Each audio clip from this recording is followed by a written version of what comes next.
টাকা খাইয়া যারা ভোট দেয় তারা মুনাফিক, বলেন, জোরে বলেন। এই গু খাওয়ানোর লেগে একদল বসে আছে। আমাদের দেশে কুত্তা যেমন কার্তিক মাস আইলে পাগল হয়ে যায়, কিছু কিছু নেতা আছে এই নির্বাচন হইলে পাগল হয়ে যায়। আরেক গাদায়, যেই দলের আরেক গাদায় কি কইল, কয় মেয়েদের নাকি ছায়া খুইলা ফেলাইবে। তো তার ঘরে তার মা নাই, তার বউ নাই, তার স্ত্রী নাই, তার জুতা দিয়ে পিটানোর দরকার ছিল না? ভোট দিবেন এইবার দুইটা জিনিস দেখে, সৎ, যোগ্য। আবুল মার্কা লোক দেওয়া হবে না। এই যে নির্বাচন আইছে, নেতাদের অসংখ্য মিথ্যা ওয়াদা আছে নাকি নাই? এগুলো বোধহয় রেকর্ড হয় না। মানুষ যে কত বোকা। আমাদের দেশে যারা বলে ধর্ম আর রাজনীতি আলাদা, তারা হলো বোকা। কেন বলি? আল্লাহ বলতেছেন তোমার জীবনে সবকিছু আমি রেকর্ড করি। তা আপনি একটু কথাটা আপনারা জোরে বলবেন। তো সব যদি রেকর্ড করে, নেতা যখন রাজনৈতিক মঞ্চে বক্তৃতা দেয় তখন বোধহয় রেকর্ড করে না। না, হেতে রাজনীতির বক্তৃতা দিতেছে, এটা রেকর্ড করা দরকার কি? মানুষ যখন বাসুর ঘরে যায় স্ত্রীর সাথে সংসার করার জন্য, দাম্পত্য জীবনে মিলিত হওয়ার জন্য, ওইটা বোধহয় আল্লাহর ফেরেশতারা রেকর্ড করে না। করে না? কোনটা কোনটা করে না?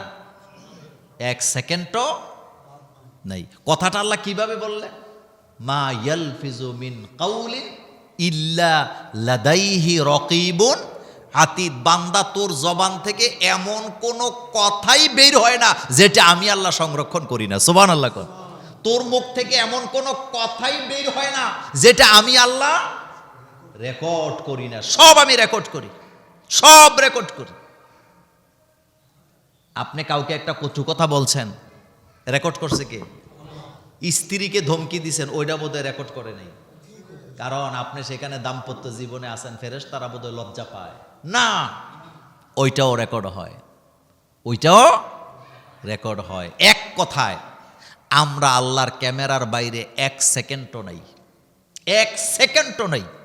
আমার ব্যবসা, আমার বাণিজ্য, আমার চাকরি, আমার বাকরি, আমার দায়িত্ব, আমি যেখানে আছি আল্লাহর ক্যামেরা সেখানে আমাকে ক্যাপচার করছেন, আমাকে রেকর্ড করছেন। আর কথাটা কিভাবে বলেন? একজনও বাদ যায় না। কুল্লা ইনসান বলা হয়েছে, এটা বহু বচন। কুল্লুন শব্দটি আরবি গ্রামারে বহু বচনেরও বহু বচন, একজন মানুষও বাদ যাবে না। এই জন্য ওয়াদা দিতে সাবধান। জোশের ঠেলা ওয়াদা দিলে বিপদ আসেনি? বিপদ আছে। আর যে কোনো নেতার পিছে যাওয়া যাবে না, যে কোনো নেতার ভোট দেওয়া যাবে না। কারণ আল্লাহ পাক বলছেন, তুমি যদি কাউকে ভালো কাজে সাপোর্ট করো সওয়াব পাবা, তুমি যদি মন্দ কাজে সাপোর্ট করো তাইলে কি পাইবো বলেন তো? আপনারা বলেন। গুনাহ পাবেন। একটা লোক, দুই বন্ধু নারিকেল চুরি করতে গেছে। আপনারা কি সজাগ আছেন? কি চুরি করতে গেছে? একজন গাছে উঠছে, আরেকজন ঠেলা দিয়ে তুলে দিছে। তো যেতে গাছে উঠছে হেতের গুণা হইব, আর যেতে ঠেলা দিয়ে তুলে দিছে তার তো কোনো গুণা টুনা নাই। চোর ধইরা, চোর ধরার পরে পাবলিক প্রথম কথাটাই জিজ্ঞেস করে কি বলেন তো? তুই কি চুরি করছ এটা জিজ্ঞাসা না। প্রথম কথাটা কি কয় বলেন তো? না। চোর ধরার পরে প্রথম কথাটাই বলে তোর সাথে আর কি আছে। কথা কয় না বাঙালি? বলে কিনা? সেম হাসরের মাঠে যত অপরাধীদেরকে দাঁড়া করানো হবে, প্রত্যেক অপরাধীকে বলা হবে তোরে সাপোর্ট দিছে কে কে, নাম বলে দে। ওয়াবারাজু লিল্লাহি জামিআন ফাকালাদ দুআফাউ লিল্লাযিনা ইসতাকবারু ইন্না কুন্না লাকুম তাবান ফাহাল আনতুম মুগনুন। নেতারা কর্মীদের নাম বলে দিবে, কর্মীরা নেতার নাম বলে দিবে। এটা মোল্লার কথা না আল্লাহর কথা? ওয়াবারাজু লিল্লাহি জামিআন ফাকালাদ দুআফাউ লিল্লাযিনা ইসতাকবারু ইন্না কুন্না লাকুম তাবান ফাহাল আনতুম মুগনুনা আন্না মিন আযাবিল্লাহি মিন শাই। সেদিন নেতারা কর্মীদেরকে দোষারোপ করবে, কর্মীরা নেতাদেরকে দোষারোপ করবে। এক গ্রুপ আরেক গ্রুপকে বলবে তোমাদের কারণে আমরা জাহান্নামী হয়েছি, তারা বলবে তোদের কারণে জাহান্নামী হয়েছি। কথায় ধাক্কাধাক্কি করতে করতে অকালা শাইতানু লাম্মা কুদিয়াল আমরু ইন্নাল্লাহা ওয়াদাকুম ওয়াদাল হক ওয়া ওয়া'আদতুকুম ফাআখলাফতুকুম ইল্লা আন দাআউতুকুম ফাস্তাজাবতুম লি। সেদিন নেতারা বলবে আমাদের দোষ দিস না, কারণ আমরা শুধু ডাক দিছি। ইল্লা আন দাআউতুকুম ফাস্তাজাবতুম লি, যখনই ডাক দিছি আমার পেছনে পেছনে দৌড় দিছ, আমাকে যাচাই করিস না আমি ভালো কিনা, আমি নামাজি কিনা, আমি আল্লাহওয়ালা কিনা, আমি সৎ পথে চলি কিনা, আমি সৎ কাজ করি কিনা, আমি ওয়াদা ভঙ্গ করি নাকি ওয়াদা আমি পূরণ করি, এটা তুমি যাচাই করো নাই, আমার পেছনে পেছনে দৌড়াইছ। আজকে তোমার যেই গতি আমারও সেই গতি। এ কথা কি আমার না আল্লাহ? অকালা শাইতানু লাম্মা, শেষ পর্যন্ত আল্লাহ বলছে এরা হইল শয়তানের গোষ্ঠী। বলেন এরা কার গোষ্ঠী? শয়তানের গোষ্ঠী। আমি দেখতেছি সে মিথ্যা কথা বলতেছে, আমি দেখতেছি সে মানুষকে ঠকাইতেছে, আমি দেখতেছি সে চাঁদাবাজকে শেল্টার দিতেছে, আমি দেখতেছি সে মানুষের উপর অত্যাচার করতেছে, আমি দেখতেছি সে মানুষকে মিথ্যা মামলা দিতেছে, আমি দেখতেছি সে মা বোনদেরকে লাঞ্ছিত করতেছে। এরপর আমি তার পিছে ঘুরি, আমি মূর্খ, আমি বিবেকহীন, আমি বধির, আমি অন্ধ, আমি কানা। কারণ আমি দেখতেছি সে এটা করতেছে, আমি দেখছি আমার ছেলেটা অন্যায় করতেছে, আমি শাসন করি না, আমি বধির, আমি কানা। আমি দেখতেছি আমার স্ত্রী ইসলাম মানতেছে না, আমি শাসন করতেছি না, আমি অন্ধ, আমি বধির, আমি কানা। আমি দেখতেছি আমার সমাজে অন্যায় হচ্ছে, আমি বাধা দিচ্ছি না, আমি বধির, আমি অন্ধ, আমি কানা। আমি দেখতেছি আমার সমাজে নেশা চলতেছে, গাঁজা চলতেছে, মদ চলতেছে, জুয়া চলতেছে, আমি বাধা দিচ্ছি না, আমি বধির, আমি অন্ধ, আমি কানা। এ কথা কার? এ কথা আল্লাহর। আল্লাহ কয় তুই বধির, তুই অন্ধ, তুই কানা, তোর চোখ আছে তুই চোখ দিয়ে দেখোস না, তোর হৃদয় আছে হৃদয় দিয়ে অনুধাবন করতে পারিস না। নবীদের ফিতরত ছিল যেখানে অন্যায় সেখানে তারা কি করতেন? প্রতিবাদ করতেন। হযরত ইব্রাহিম আলাইহিস সালাম প্রতিবাদ করে নাই? মুহাম্মদ সাল্লাল্লাহু আলাইহি ওয়াসাল্লাম করে নাই? করছেন। রাসূল বলছেন প্রতিবাদ করো। আমি জানি আমার ছেলেটা অন্যায় করে, শাসন করি না। আমি জানি আমার ছেলেটা নামাজে যায় না, আমি তাকে নামাজের কথা বলতে পারি না। আমি নামাজে যাই কিন্তু আমার ছেলের নামাজের কথা বলি না। আমি ফজরের নামাজে যাই কিন্তু আমার স্ত্রীকে আমি জাগাই না, আমার ছেলে মেয়েকে আমি জাগাই না, আমার নাতি নাতকুরকে আমি জাগাই না। আমি অন্ধ, আমি বধির, আমি কানা। কারণ আমি দেখতেছি তারা জাহান্নামে যাচ্ছে, আমি তাদেরকে সেখান থেকে বাঁচাবার কোনো চেষ্টা করি না। আমি দেখছি আমার জাতি অন্ধকারে নিমজ্জিত, আমি দেখতে পাচ্ছি আমার জাতি গোমরাহিতে নিমজ্জিত হচ্ছে, কিন্তু আমি তাকে বাধা দিতে পারছি না। কোন স্ত্রী যদি তার স্বামীর হাতে আজানের পরে টুপিটা তুইলা দেয়, মনোযোগ আছে? কি তুইলা দেয়?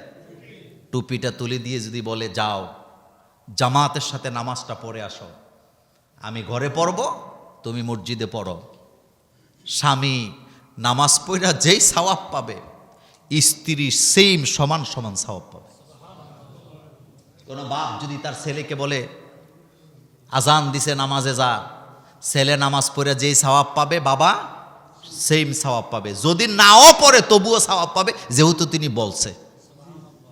কিন্তু যিনি বলেন নাই তার দশা কি হবে? তার দশা হবে কিয়ামতের ময়দানে সন্তানেরা বলবে আল্লাহ আমার আব্বারে আমার আম্মারে নিয়ে আসো, তারা আমাকে নামাজের কথা বলে নাই, ইসলামের পথে চলতে বলে নাই, পর্দা করতে বলে নাই, নামাজ রোজার কথা বলে নাই, আমি খারাপ পথ ছেড়ে দিয়ে এটাও আমাকে বলে নাই। আজকে আমি তাদেরকে আগে জাহান্নামে দেব, তাদেরকে পা দিয়া পাড়াইয়া আগে জাহান্নামে দিয়া তারপরে আমিও জাহান্নামে যাব। এই কথা কোরআনে আছে না? না,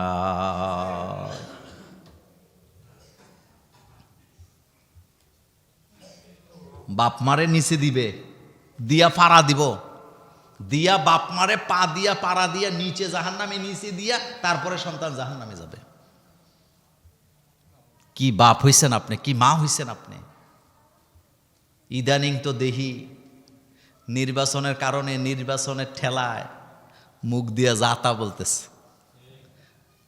মানে পর্দার ব্যাপারে এত ভয়ানকভাবে একটা গ্রুপ বিরুদ্ধে দাঁড়াইছে, কোন দল ক্ষমতায় আসবে এটা নিয়ে আমার আফসোস নাই, কিন্তু আমার আফসোস ওই সমস্ত নামদারি মুসলমানদের জন্য যারা ইসলামকে এতটা ভয় পায়, যাদের অন্তরের মধ্যে এই ভয় যে যদি ইসলাম ক্ষমতায় আসে আমার মেয়েটা আমার বউটা বোরকা পড়তে হবে, এই ভয় নিয়ে যারা ঘুরে তারা কখনো মুমিন হতে পারে না। তারা মুনাফিক, তারা মুনাফিক এবং তারা মুনাফিক। ইসলামরে ভয় পাবি কেন? তুই না মুসলমান, তুই তো তোর মেয়েরে তোর বউরে তুই পর্দা না করাবি, বোরকা না পরাবি। তুই কে কথা কর যে ইসলাম এলে বোরকা পরান বাধ্যতামূলক? তো তোর মতো পাঠা দুনিয়াতে আসেনি। তুই মুসলমান থাকলেই কি না থাকলেই কি?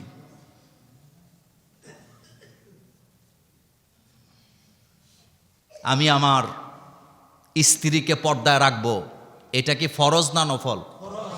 এত আস্তে কইলে হইব নি? আমি আমার মেয়েকে পর্দায় রাখবো, এটা ফরজ না নফল? তো হেতে গালে দাড়িও আছে, আসলে দাড়ি রাখছে হেতে বয়সের বারে। দাড়ি মূলত দুই প্রকারের আহে, একটা হলো এখন বয়সে রাখলে মানুষে খারাপ করবে, আরেকটা হলো রাসূল সাল্লাল্লাহু আলাইহি ওয়াসাল্লামের ভালোবাসায় মহব্বতে দাড়ি রাখছে। তো দুই দাড়ি কি একরকম নাকি? যেটা 18 বছরে দাড়ি রাখছে এটা নবীর ভালোবাসার কারণেই রাখছে, আর যেটা 70 বছরে রাখছে ম্যাক্সিমাম ক্ষেত্রে বাধ্য হইয়া রাখছে, যেহেতু এখন বুড়ো হইছে, দাড়িটা না রাখলে খারাপ দেখা যাবে, এই জন্য দাড়িটা রাখছে।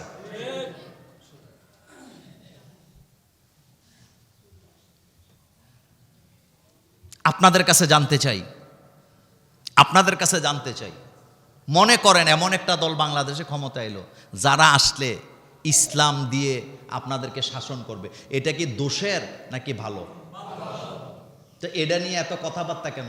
জোশের ঠেলায় হুশ হারাইছ। আমাদের দেশে কুত্তা যেমন কার্তিক মাস আইলে পাগল হয়ে যায়, কিছু কিছু নেতা আছে এই নির্বাচন হইলে পাগল হয়ে যায়।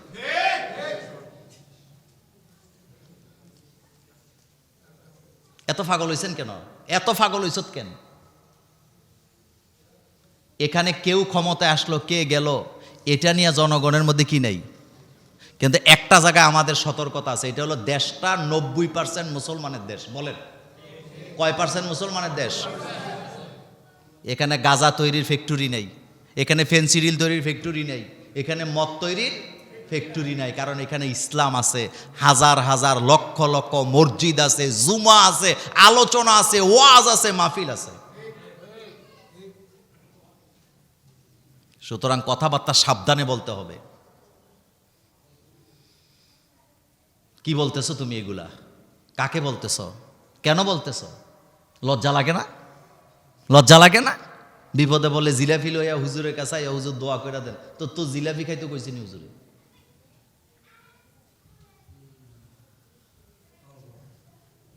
টাকা খাইয়া যারা ভোট দেয় তারা মুনাফিক। বলেন, জোরে বলেন। এই গু খাওয়ানোর লেগে একদল বসে আছে। তো তুই ভালো নেতা হইলে আরেকজনের টাকা দিয়ে ভোট কিনুস কীর্তি? তুই না ভালো মানুষ, তোর তো এমনি মানুষে দিবি, তুই টাকা দিয়ে কিনবি কেন? টাকা খরচ করা লাগবে কেন?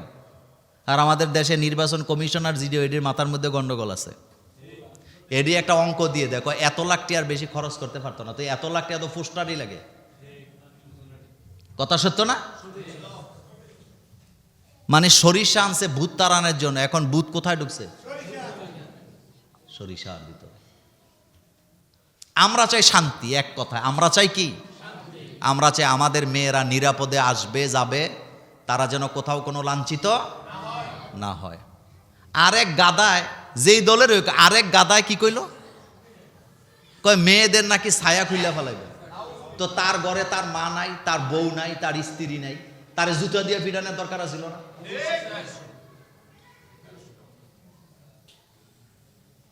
যেই জাতি তার নারীদেরকে সম্মান করতে পারে না, সেই জাতি সম্মান পাওয়ার যোগ্যতা হারায়।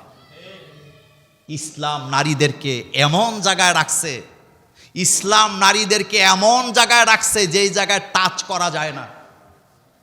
মা, মেয়ে, স্ত্রী, বোন, সুবহানাল্লাহ, মা। আমরা পুরুষ, আমাদের পায়ের নিচে জুতা। বলেন, আমরা পুরুষ, আমাদের পায়ের নিচে কি? কিন্তু মায়ের পায়ের নিচে কি? জান্নাত। আমরা পুরুষ, আমরা ছেলে সন্তান, আমাদের মাধ্যমে বাপ মার জান্নাতের গ্যারান্টি নাই, কিন্তু কন্যা সন্তান বোন মেয়ের কারণে মা বাপের জন্য জান্নাত ওয়াজিব হয়ে যায়। বোনের কারণে ভাইয়ের জান্নাত ওয়াজিব হয়, কন্যা সন্তানের কারণে বাপের জান্নাত ওয়াজিব হয়, মায়ের কারণে ছেলে সন্তানের জান্নাত ওয়াজিব হয়। সুবহানাল্লাহ কোন। আবার খেয়াল করেন, আমার দিকে তাকান। মায়ের কারণে ছেলের জান্নাত ওয়াজিব হয়, কন্যা সন্তানের কারণে বাপের জান্নাত ওয়াজিব হয়, বোনের কারণে ভাইয়ের জান্নাত ওয়াজিব হয়। নারীদেরকে কোথায় রাখছে আল্লাহ? এর উপরে আর জায়গা আসেনি। প্রত্যেকটা পুরুষ জান্নাতে যাইতে হলে নারী লাগবে, হয় মা লাগবে, না হয় মেয়ে লাগবে, না হয় বোন লাগবে। সুবহানাল্লাহ। আবারও বলি, জান্নাতে যাইতে হলে পুরুষের কোনো গতি নাই কি ছাড়া? নারী ছাড়া। হয় মেয়ে লাগবে, না হয় বোন লাগবে, না হয় মা লাগবে। বলেন, মা লাগবে, মেয়ে লাগবে, বোন লাগবে, একটা না একটা লাগবেই। এদের সাথে কথা বলতে সাবধানে বলতে হবে। তারা আমার মায়ের জাতি। বলেন, তারা আমার কি এর জাতি? মায়ের জাতি। পৃথিবীতে ওই জাতিকে আল্লাহ ধ্বংস করে দেয় যারা বেশি বাড়াবাড়ি করে। বাড়াবাড়ি পছন্দ করে না কে? আল্লাহ পাক। অসংখ্য জাতিকে আল্লাহ ধ্বংস করে দিয়েছে। কাউমে লুত, সামুদ জাতি, তারা কি আমাদের মতো আছিল না? শক্তিশালী ছিল। ফেরাউনের লাশ দেখলে কি বুঝেন? আপনি যে দাঁড়ায়ছেন, হেতের হাঁটু সমান হবেন আপনি। এক একটা কত বড় বড় ছিল লাশ। এমন এমন মানুষ পৃথিবীতে ছিল যারা একাই 25 টন উঠাতে পারতো, একা। সুবহানাল্লাহ। কয় টন? 25 টন। মাটির সাথে মিশায় দিছে কে? আল্লাহ পাক। ইটালিতে একটা শহর আছে, শহরটার নাম আমার মনে আসতেছে না, পঙ্কন না কি জানি একটা শহর। হ্যাঁ, পম্পে। ইয়েস, বলেন কি নাম বলছি? পম্পে। পৃথিবীতে ওই সময় অর্থনীতিতে, সম্পদে তারা ছিল সবার উপরে, শক্তিশালী জাতি। কিন্তু তাদের পাপের কারণে এক মুহূর্তের মধ্যে পুরা শহরটা আল্লাহ এমনভাবে ধ্বংস করছে, একটা মানুষও খুঁজে পাওয়া যায় নাই। এ আপনি গুগলে সার্চ দিলে এখন পাবেন। অভিশপ্ত জাতি। বলেন কি জাতি? অভিশপ্ত জাতি। যারা নেশা করে, যারা নেশা করে তারা অভিশপ্ত, যারা জিনা করে তারা অভিশপ্ত, যারা মদ পান করে তারা অভিশপ্ত, যারা শিরিক করে তারা অভিশপ্ত, যারা মানুষের সম্পদ লুণ্ঠন করে তারা অভিশপ্ত, যোগে মানুষের উপরে যারা অত্যাচার করে, জুলুম করে তারা অভিশপ্ত। যোগে যোগে ওই সমস্ত জাতিগুলাকে আল্লাহ ধ্বংস করে দিচ্ছে। এই জন্য নেশা বন্ধ হোক, চাই কি না? খালি মুখে বললে হবে না, মুখে বললে হবে না, ভূমিকা রাখতে হবে। ঘরে বাইরে ভূমিকা রাখতে হবে। আমার সমাজে যেন নেশা না চলে। জোরে বলবেন, আমার সমাজে যেন নেশা। সারা বাংলাদেশের দায়িত্ব আমরা নেব না, কিন্তু আমরা যারা জুমুরে বাস করি, এই মহল্লায়, এটার দায়িত্ব নিতে পারি। আমরা আগামীতে টাকা খাইয়া কাউকে ভোট দেব না, টাকা খাইতে কাউকে, পরিবারের কাউকে দেব না। কথা আসতে কইছেন? আরো জোরে বলেন। টাকা খাবো না। আচ্ছা, এতদিন যে 16 বছর ভোট হয় নাই, না খাইয়া আসিলেন, তো এখন টাকা খাইয়া ভোট দিতেন কে? কেন দিতেন? কয়দিন বাজার করতে পারবেন এই টাকা দিয়া? কিন্তু যার টাকা খাইয়া ভোট দিচ্ছেন, সে যত অন্যায় 5 বছরে করবো, পুরাটা আপনার কান্দেও আসবে। সারা বাংলাদেশের দায়িত্ব নেবো না আমরা। আমরা শুধু নেবো, কথা কর না কেন, শুধু জুমুর। টাকা খামো না। এতদিন কি না খাইয়া ছিলাম নি? এতদিন কি তার আম করে খাওয়াইছে নি? যেতে টাকা সাধবে তার জন্য ঝাড়ু পারবেন নি? কি কি কথা কর না কে? মুস্তাক ভাই কয় না? বলেন, বলতে হবে, সবাই বলবেন। জুমুরে কোনো টাকা নেওয়া হবে না, যে টাকা দিব তারে ঝাড়ু।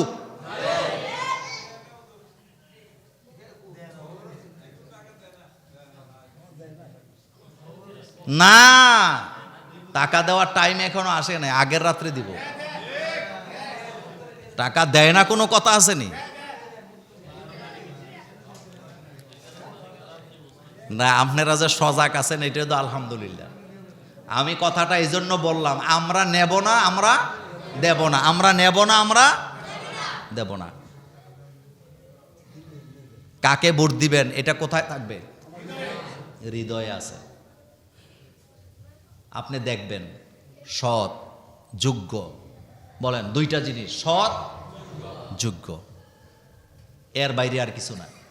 সৎ হইতে হইব, যোগ্য হইতে হবে। নেতৃত্বের দুইটা জিনিস সমন্বয় ফরজ। কয়টা? সৎ, যোগ্য। শুধু সৎ হইলে হইতো না, হেতে আবুল হেতেরে দিয়া দোকানদারি চলতো না, যোগ্যতাও কি লাগবে। তাইলে কয়টা জিনিস? ভোট দিবেন এইবার দুইটা জিনিস দেখে, সৎ, যোগ্য। আবুল মার্কা লোক দেওয়া হবে না, সততাও লাগবে, যোগ্যতাও লাগবে। পৃথিবীর ইতিহাসে মুসলিম শাসকেরাই সবচেয়ে বেশি সৎ ছিল, যোগ্য ছিল। আমরা কারোর জন্য মারামারি করব না, আমরা কারোর জন্য মারামারি করব না, কারো পথে বাধা হয়ে দাঁড়াবো না।